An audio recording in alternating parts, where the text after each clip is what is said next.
Ito po ang aking less gastos brooder. So ang ginastos ko lang dito ay yung ilaw, no? Tapos itong mga tray po ito ng fruit, ng mga ano, prutas sa Don Domingo Public Market. So apat na basket to, pinagdikit-dikit ko. Kaya ginawa kong brooder. Yan na yung brooder. Ayan na yung mga chicken natin.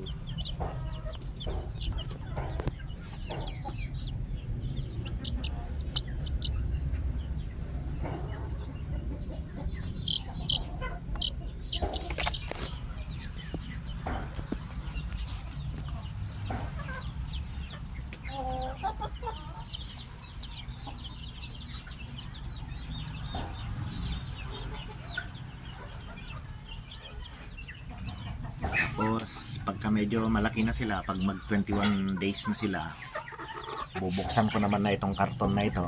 Ayan naman yung aking improvised grower. Ayan. Diba? Diba? Improvised grower. Tapos ang aking improvised brooder. So mayroon po tayong 14 chicks. Ito ay ano, crossbreed po ng decal brown yung mother, RIR naman yung rooster.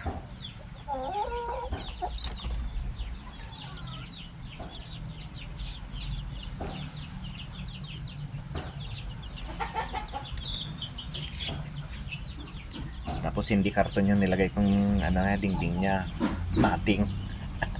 Mating yan para makapal, para mainit, lalo na kapag ganitong umuulan.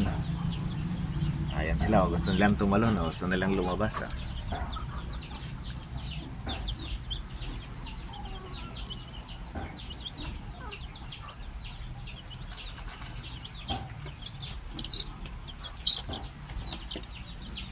Naglalaro sila.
So lumalaki na sila.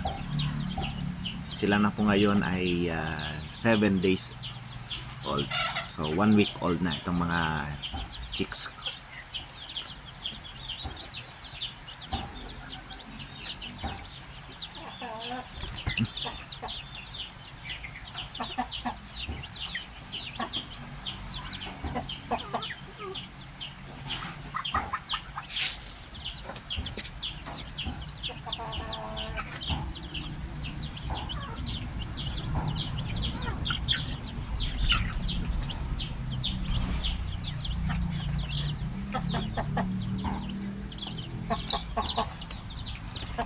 Gusto nilang lumabas. Ayan.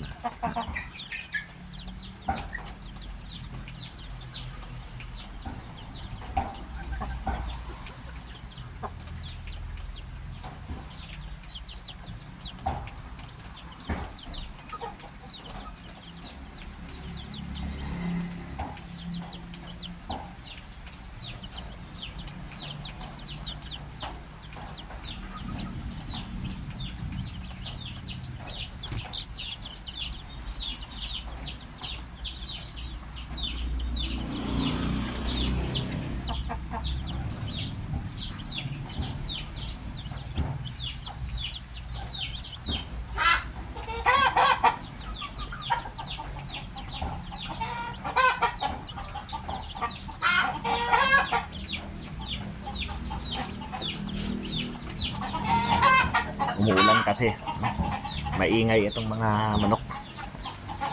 So mayroon po tayong Black Australorp. Meron tayong upgraded native chicken. Yan po. Upgraded na po siya ng RIR. Sa mga ito may RIR po tayo. Tapos meron naman tayong isang anong pangalan yun? Burik. BPR. Ayun yung aking native na upgraded. Native RIR. Native ang nanay. Tapos RIR yung tatay. So itong mga sisiw naman na ito, decal brown ang nanay. Tapos yung rooster ay RIR, Rhode Island Red.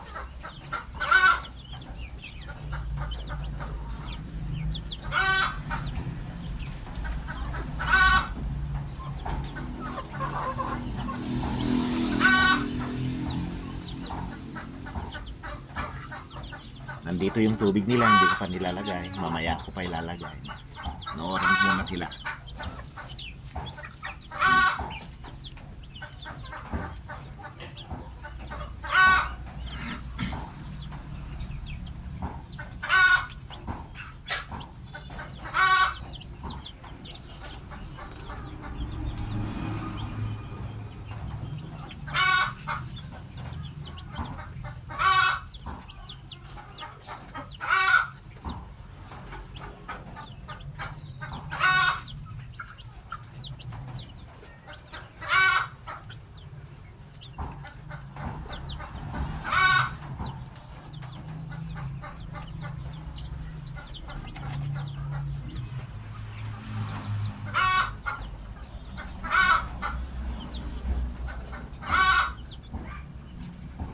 Eggs ito, no, na in-incubate natin, pero dahil sa sunod-sunod na run out, bihira lang po yung nabuo.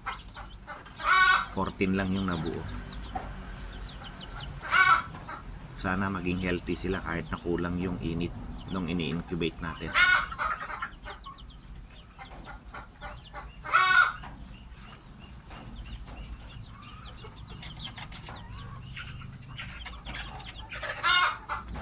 Effective naman po itong aking improvised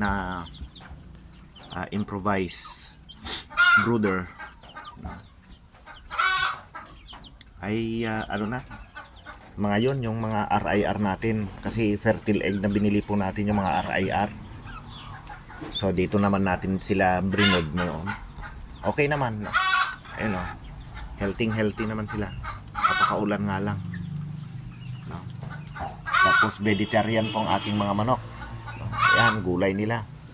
Yan po yung nabibili doon sa public market. Hindi ko na yan na dinurog-durog dahil ang observation ko, mas gusto nilang tuka-tukain yung mga dahon-dahon kaysa yung ihahalo doon sa kanilang feeds. Kasi sinubukan ko yun noon kaya nung sinubukan ko naman na kinalat na lang na ganyan, mas gusto nila yung kinakalat. So mas na-enjoy ng mga chicken na kumain ng mga nakakalat na gulay. Back sa ating mga chicken na sisiw. Ayan, sarap sila panoorin.